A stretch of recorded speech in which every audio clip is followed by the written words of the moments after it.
today we're discussing Aqva Amara from Bvlgari. 3, 2, 1, let's do this.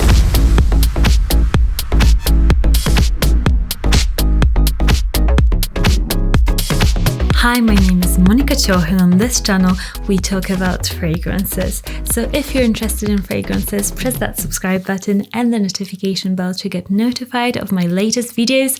Otherwise, YouTube just won't show you my videos. And let's get on with reviewing the Aqva Amara fragrance. So I really like how the bottle is different. It's not something that you usually see on a shelf.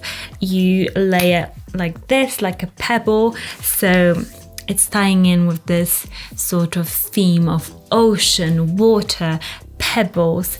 It's a really nice, I think it's a bit difficult to store, may I add, because most bottles you can just sit them down like this. This one, no, you have to set it down like this. So from a storage, organization sort of perspective, it's not excellent.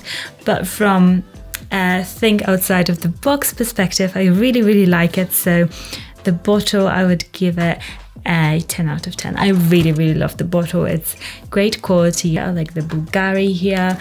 The Bvlgari at the top, it's like really nicely branded. I really love it. The bottle is glass. The rose gold thing, it's a plastic sort of cap.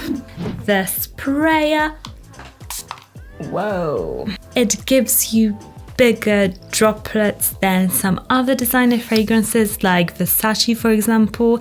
I think Versace have got a nicer sprayer. It just disperses everything evenly and in smaller particles, so you don't get like huge blobs of water, alcohol, fragrance on your shirt, and you can cover yourself evenly. So I think the sprayer on this is not as excellent as other designer brands, for example like Chanel, Versace, so I would give it a 7 out of 10.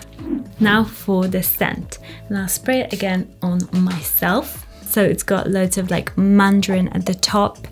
It's kind of salty, like seaweed, sort of ocean saltiness, minerality. It's got some bitterness in there, and actually the name Aqva Amara means bitter water, so that makes sense. This whole fragrance is meant to kind of be very bitter, sort of like tonic water, and that's what this fragrance reminds me of in the scent.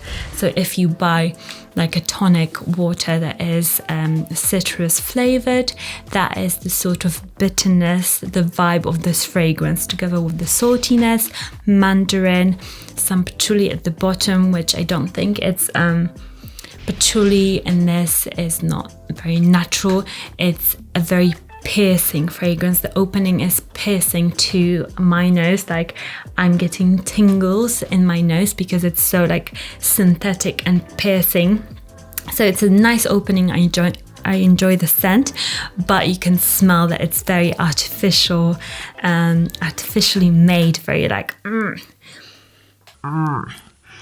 And it says it's got some aquatic notes, so that is the saltiness, and also some neroli, which I don't know if I get that quite in this fragrance that much, but it is a very piercing, strong fragrance, but a very fresh fragrance, and you don't often get a fragrance that is fresh and so summery in its smell and so strong. So that is one thing that I really appreciate in this scent profile, that this fragrance is perfect if you want a fresh fragrance that will really perform for you during the day and will stay with you.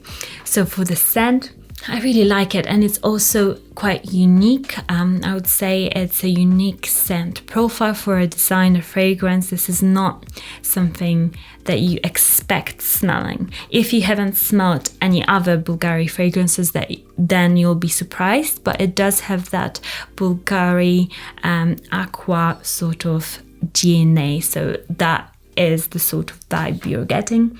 I really quite love the fragrance. I find it really refreshing. So for this scent, I would give it an 8.5 out of 10. I would imagine this fragrance on a guy that is like bathing by a sea, and his skin is quite tanned, and that sort of vibe you're getting. You're kind of smelling baked skin in the sun that is salty from the sea, but not in a suntan lotion.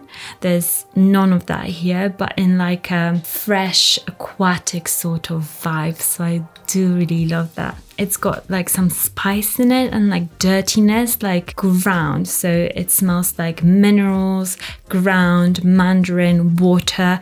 I would just imagine it on a guy just like chilling by the sea and just suntanning and like really, really relaxing, and he just smells so awesome that everybody wants to like know what he smells like. But he smells quite natural too. When this fragrance like dies down from the opening, it smells more natural than in the opening, definitely.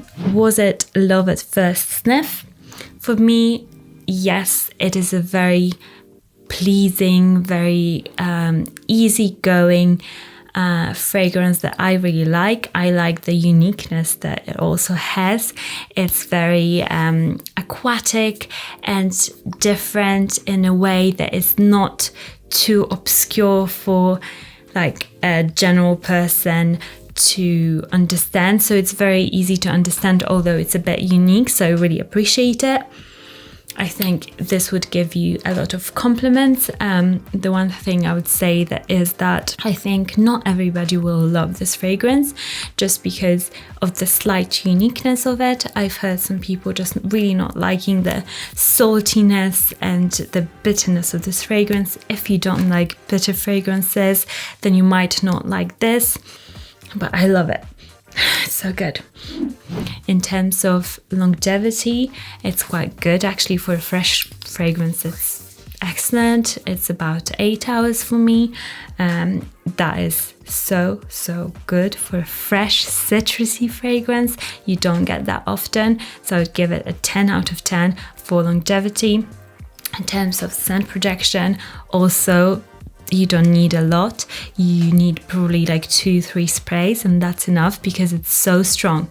It's so piercing and so strong. You'll get whiffs of it throughout the day, which is so good. Like for the citrusy fresh fragrance, you get a huge scent bubble for the summer. Like this is just so good. Again, for a fresh fragrance, I would give it a 10 out of 10.